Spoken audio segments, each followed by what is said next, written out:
Snorkel Antrim County shows 8 dives, and in those 8 dives there's 3 shipwrecks, 2 old docks, 2 river channels, and 1 geologic interest where the glaciers made stuff happen.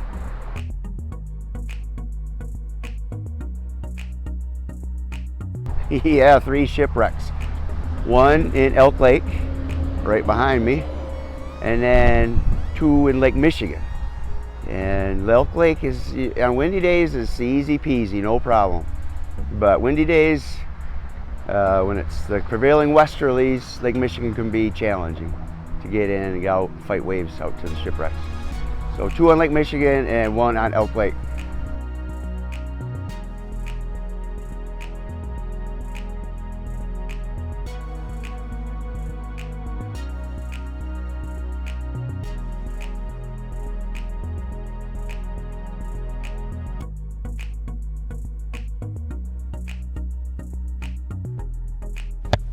This one is my favorite, the Albatross. Easy dive in Elk Lake, usually calm waters, good visibility.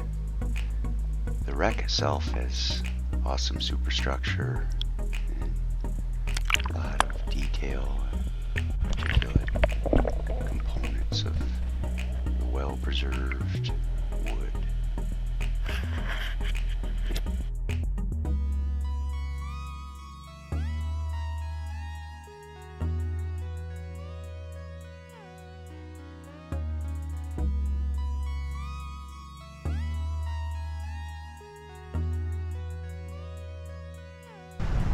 Yeah, this is bad.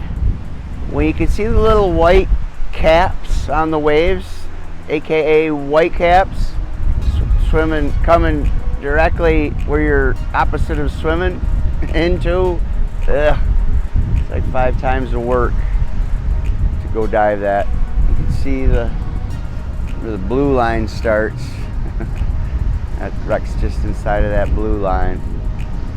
And it looks like it would be a very hard upwind swim. So this one's getting a rain check. It's not raining. Problem with the Lake Michigan dives is this. The best sun is in the middle of the day, and that's when Lake Michigan's always the windiest. Pretty much always. A high percent chance to be windier when the sun is highest in the sky versus when sunset, sunrise. Simple. Causes problems for snorkeling. So this one is gonna get bypassed. The Yuba wreck is getting missed today. Windy day because of doo-doo winds. Yeah, the one right in Elk Rapids, it's out there. Out there. And it's windy here too, but not as bad. I might be acting a little naive right now, but it just seems like it's not as deep out there either. So anyway, gonna give it a try.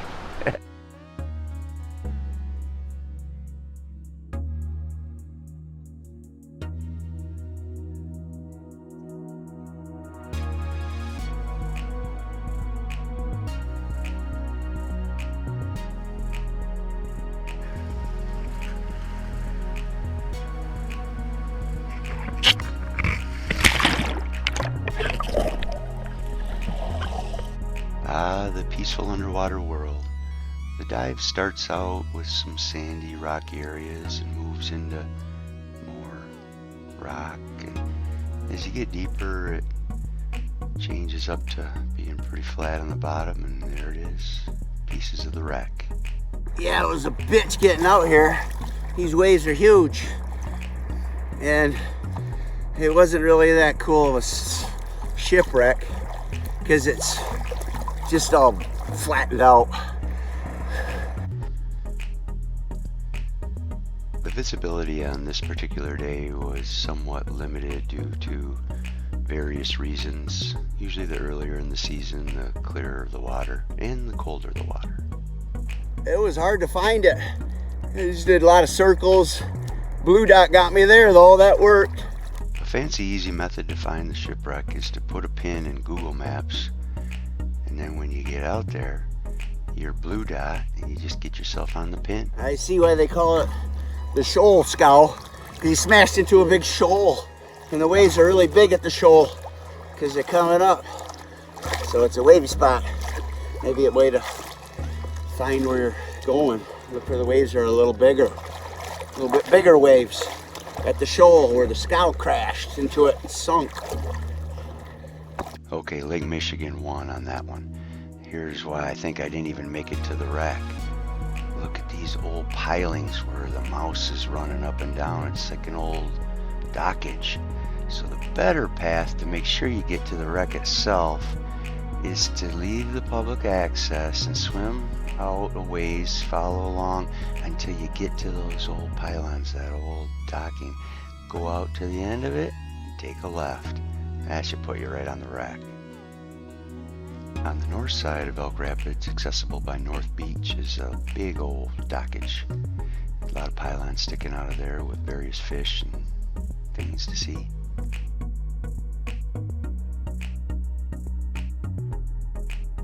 Same day that Lake Michigan is ripping winds, big waves, trauma, Torch Lake, right next door, smooth.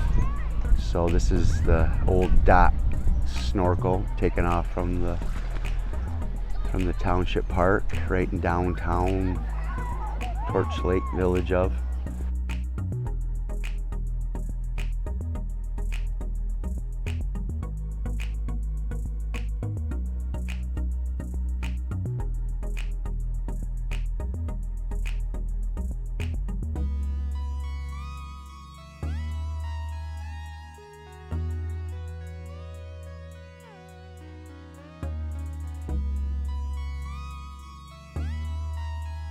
Entrance from the township park is real easy. Water's clear. And even if you stay within the buoy areas, there's artifacts and lots of interest to see. So you go to the township park and village of Torch Lake, and then you follow the south edge of these buoys out to the, till you can't go any farther, till you get to the end of the buoys, and then take a right and go look for the big docks. A slight addendum to the instructions are these rock piles. If you only go out about 3/4 of the way to the end of the buoys and follow, you'll see the rock piles. And then as you get out of ways, you start coming into the structures. It's like approaching a little log cabin under the water. These held up big docks.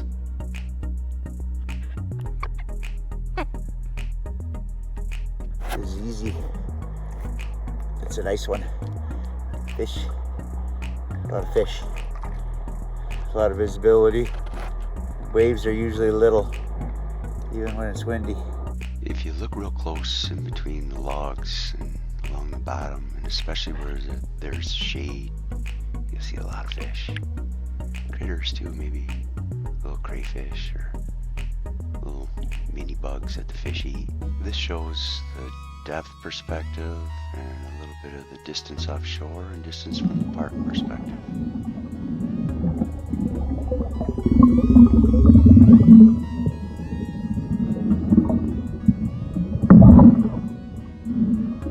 You can set a marker in Google Maps and use Blue Dot to get you there. River channels. The Grass River, which is the river that flows between Lake Bel Air and Clam Lake, and then Clam Lake dumps right into Torch Lake. And then the other river channel is the Torch River, which is at the sandbar. This is an actual river, so simple hydraulics says if you go downstream, you got to come back upstream. It flows along where the mouse is showing. And it's over 1.5 miles between land access points if you're gonna swim the whole thing and not use a boat. It's a very peaceful area and a lot of grasslands. It's a no-wake boating channel with a stiff sandy bottom. So if you are in a boat, you want to hop in next to it, it's fun to just let the current take you down and look for turtles and critters and logs, and maybe a big old muskie might pass by. State records caught in these waters.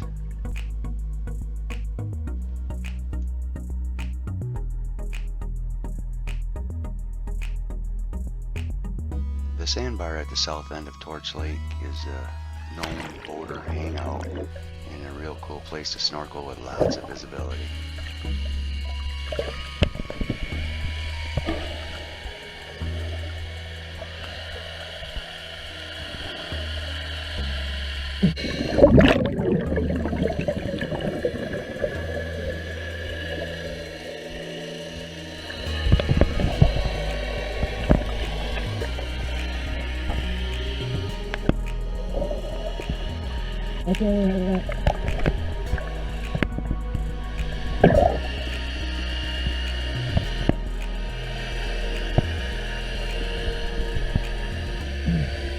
This is the main area where the boats hang out, and then if you don't have a boat, there's a couple spots near the mouth of the river and then farther up to the east. And then if you swim along this drop off, it's real cool.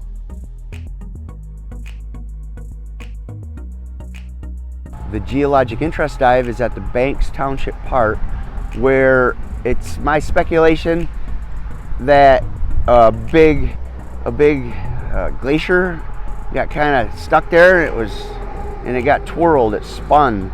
Maybe two glaciers were going by each other and they made this little chunk spin, and so it did two things. It mashed the shale into slate, and then it created really round rocks, like huge, really round rocks.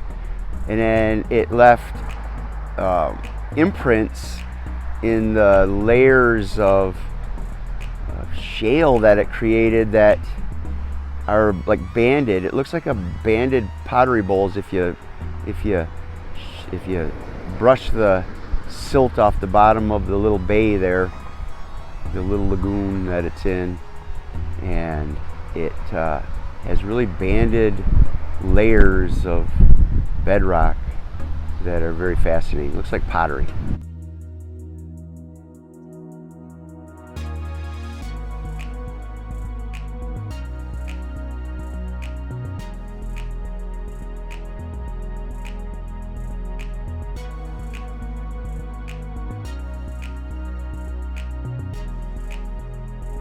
You get there off Norwood Road, Old Dixie Highway, then down Banks Township Park Road, and get in the water and just swim around the lagoon. The Grand Traverse Bay Underwater Preserve website is a fantastic resource for dive spots. Play map raw reel. This is your risks that you're going to be taking by diving these dives in these lakes. Pure and simple. You keep your dumbmeter down. You want to be smart about this. You want to stay pretty smart. Right now, today, winds are ripping on Lake Michigan. It makes it tough to swim against waves, especially when you're pulling a buoy. So number one, wind. How much wind? Which way is it going? Because you're floating on the surface, so you become part of the wind problem.